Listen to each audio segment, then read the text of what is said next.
मजदूरों की उठाई ब्रजभूषण शरण सिंह ने आवाज, 12,000 की मजदूरी पर उठाए गंभीर सवाल। योगी भी देखकर हैरान, लिया अब ये बड़ा फैसला। योगी सरकार ने भी मानी मजदूरों की बात, वेतन बढ़ाने के लिए कंपनी को कहा। एजेंसियों को मिली सख्त चेतावनी, अब नहीं चलेगी किसी की मनमानी। मजदूरों की मजदूरी बहुत, और अगर 11-12 हजार रुपए इनको मिलता है तो 3-4 हजार रुपए का तो इनका कमरा हो जाता है। जी हां, नोएडा बवाल के बीच बड़ा सियासी मोड़ आ गया है, क्योंकि एक तरफ ब्रजभूषण का समर्थन तो दूसरी तरफ योगी का बड़ा फैसला है, जिसके बाद चर्चा है कि क्या ये विवाद अब खत्म होगा, क्योंकि इस बार मजदूरों के समर्थन में कोई विपक्ष नहीं बल्कि खुद बीजेपी के बड़े नेता ब्रजभूषण शरण सिंह खुलकर सामने आ गए हैं। 12,000 की मजदूरी को लेकर उन्होंने जो सवाल उठाए उसने पूरे सिस्टम को कटघरे में खड़ा कर दिया है। उनका साफ कहना है कि इतने कम पैसे में मजदूर का गुजारा संभव ही नहीं है, किराया, खाना और इलाज में ही सब खत्म हो जाता है। और 12,000 रुपए सम्मानजनक मजदूरी नहीं, इसमें आदमी जी भी नहीं सकता है। बता दें कि ब्रजभूषण ने जिस तरह से मजदूरों की मजदूरी को सामने रखा है, उसने ये दिखा दिया है कि जमीन पर हालात क्या हैं। गांव छोड़कर शहर आने वाले मजदूर बेहतर जिंदगी की उम्मीद में आते हैं, लेकिन हकीकत में उन्हें संघर्ष ही मिलता है।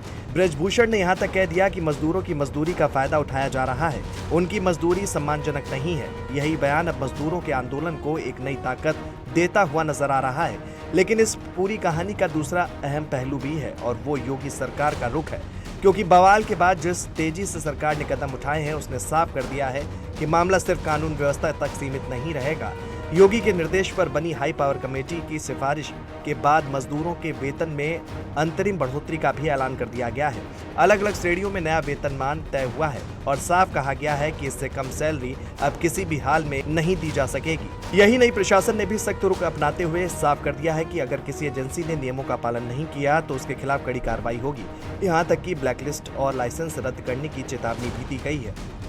जो हमारे औद्योगिक क्षेत्र में औद्योगिक इकाइयां और श्रमिकों के बीच में कई जगह कड़ी है संविदाकारों की, जिनको हम आउटसोर्सिंग एजेंसी भी कहते हैं, उनको मैं ये बताना चाहती हूँ कि अगर उनके द्वारा किसी भी उनके एम्प्लॉय या श्रमिक द्वारा कोई भी उपद्रवी व्यवहार किया जाता है या वायलेंस किया जाता है, उसके लिए जो आउटसोर्सिंग एजेंसी है उस पर भी कार्रवाई करी जाएगी, उनका लाइसेंस टर्मिनेट किया जाएगा और उनको ब्लैकलिस्ट भी किया जाएगा।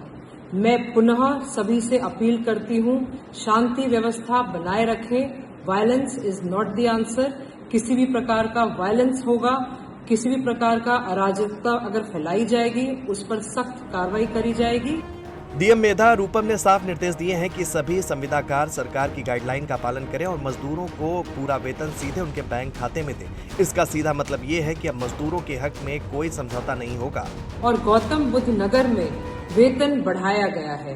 अब गौतम बुद्ध नगर का वेतन 13,690 से लेकर 16,868 के बीच में विभिन्न श्रेणी के श्रमिकों के लिए निर्धारित किया गया है। अब सबसे अहम बात यह है कि इस पूरे मामले में एक संतुलन देखने को मिला है। एक तरफ ब्रजभूषण शरण सिंह जैसे नेता मजदूरों के समर्थन में खड़े हुए नजर आ रहे हैं, तो दूसरी तरफ योगी सरकार ने भी उनकी समस्याओं को गंभीरता से लेते हुए बड़े फैसले किए हैं। और यही वजह है कि अब ये मुद्दा सिर्फ विरोध या समर्थन तक सीमित नहीं रहा, बल्कि समाधान की दिशा में बढ़ता हुआ नजर आ रहा है। मजदूरों को राहत मिलने लगी है, उद्योगों में काम दोबारा शुरू हो रहा है और हालात धीरे धीरे अब सामान्य हो रहे हैं। अब सवाल यही है कि क्या ये शुरुआत है किसी बड़े बदलाव की, क्योंकि जब सत्ता के भीतर से ही मजदूरों के पक्ष में आवाज उठती है और सरकार भी उसी दिशा में काम करती है, तो इसका असर दूर तक जाता है। फिलहाल इतना तय है कि नोएडा का ये मामला अब सिर्फ एक बवाल नहीं रहा, बल्कि एक ऐसा मोड़ बन गया है जहां मजदूरों के हक की लड़ाई को नई दिशा मिल सकती है।